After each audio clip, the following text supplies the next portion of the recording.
bahwasanya berdakwah terhadap kesaksian kalimat la ilaha illallah termasuk rasa syukur terhadap rasa syukur kepada Allah Subhanahu wa taala atas karunia Allah Subhanahu wa taala yang sangat besar kepada kita, yaitu karunia Allah Subhanahu wa taala memberikan kepada kita taufik, memberikan kepada kita hidayah dengan mengenalkan kita kepada dakwah tauhid.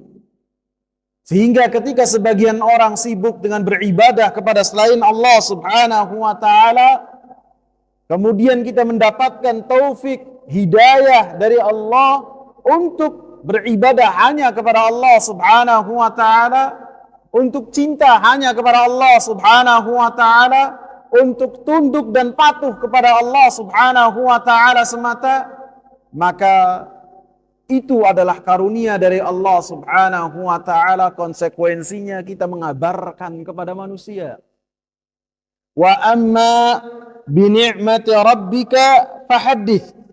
Dan adapun dengan karunia yang Allah Subhanahu wa taala berikan kepada engkau, maka hendaklah engkau bincangkan, engkau cakapkanlah karunia Allah Subhanahu wa taala.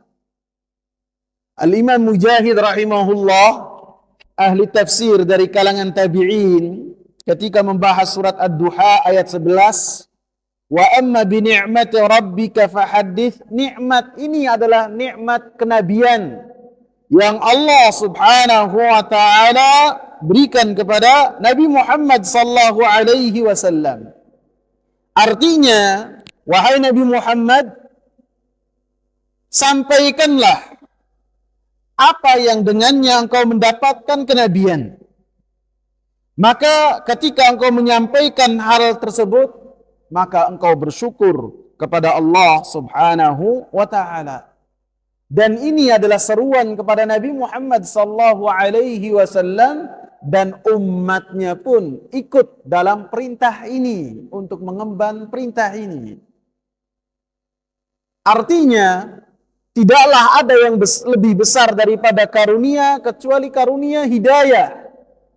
Dan tidak ada karunia yang lebih besar dari hidayah kecuali hidayah tauhid yang Allah Subhanahu wa taala berikan kepada kita. Maka nikmat tauhid yang sampai kepada kita, yakinlah bahwasanya nikmat tersebut yang sampai kepada kita akan ditanya oleh Allah Subhanahu wa taala. Bagaimana kita bermuamalah dengan karunia nikmat tersebut? Allah Subhanahu wa taala mengatakan, "Tsumma yatus'alunna yawma idzin 'anin na'im." Sesungguhnya kemudian engkau pada hari kiamat kelak akan ditanya tentang karunia-karunia yang sampai kepada engkau. Termasuk karunia yang paling besar adalah karunia tauhid yang sampai kepada kita.